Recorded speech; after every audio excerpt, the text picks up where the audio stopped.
Pemkot adakan apel gabungan tim PSBB transisi Kota Ambon. Pemerintah Kota Ambon menggelar apel gabungan bersama tim pengendalian PSBB transisi koordinator bidang dan subbidang untuk melakukan sosialisasi sekaligus peraturan wali kota atau Perwali nomor 25 tahun 2020 dan sanksi yang diberlakukan saat melaksanaan PSBB transisi tahap 4 akan dilaksanakan pada hari Senin 31 Agustus 2020. Apel yang dipimpin langsung oleh Wakil Wali Kota Ambon sekaligus Ketua Gugus Tugas Percepatan Penanganan COVID-19 Kota Ambon dan diikuti seluruh tim pengendali, ketua-ketua bidang dan subbidang guna mematangkan seluruh kesiapan bagi petugas sehingga lebih memahami Perwali nomor 25 dalam melaksanakan tugas dan saat penyelenggaraan PSBB transisi 4 diberlakukan pada wilayah Kota Ambon. Hal tersebut disampaikan langsung oleh Wakil Wali Kota Ambon Syarif Hadler di hadapan seluruh petugas tim pengendali PSBB Kota Ambon di Balai Kota Ambon pada hari Sabtu 29 Agustus. Ia menjelaskan mulai hari Sabtu dan Minggu pemerintah kota akan melakukan sosialisasi sekaligus peringatan kepada warga dan juga seluruh pelaku usaha dalam menerapkan protokol kesehatan di masa PSBB transisi tahap 4.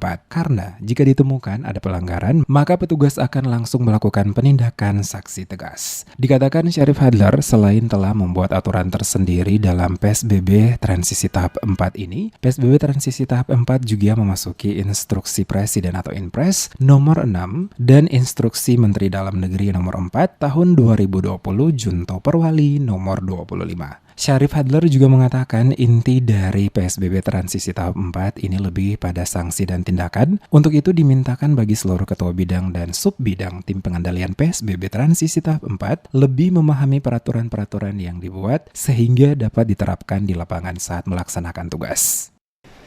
Sanksi teguran itu 3 berkas itu yang harus melengkapi tugas-tugas kita keseharian sampai dengan selesai. Checklist ini dimaksudkan untuk mengecek di perhotelan, di perkantoran, di rumah kopi, di restoran,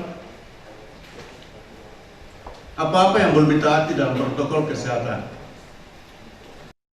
Seluruh hotel, toko, swalayan, dan warung dimintakan untuk menerapkan protokol kesehatan dengan menyiapkan seluruh perlengkapan seperti pembatas saat berkomunikasi, jarak tempat duduk, dan petugas pelayanan diwajibkan menggunakan masker dan tempat usaha mereka karena pada saat penerapan PSBB transisi tahap 4 ini nantinya mereka semua akan didata. Untuk itu Hadler menambahkan seluruh petugas akan memantau secara rutin seluruh tempat usaha maupun termasuk kegiatan masyarakat dan jika ditemukan adanya pelanggaran yang dilakukan baik itu oleh para pemilik tempat usaha maupun masyarakat, maka pihaknya akan mengambil tindakan tegas sesuai dengan ketentuan dan aturan yang telah ditetapkan dalam penerapan PSBB transisi tahap 4 di Kota Ambon.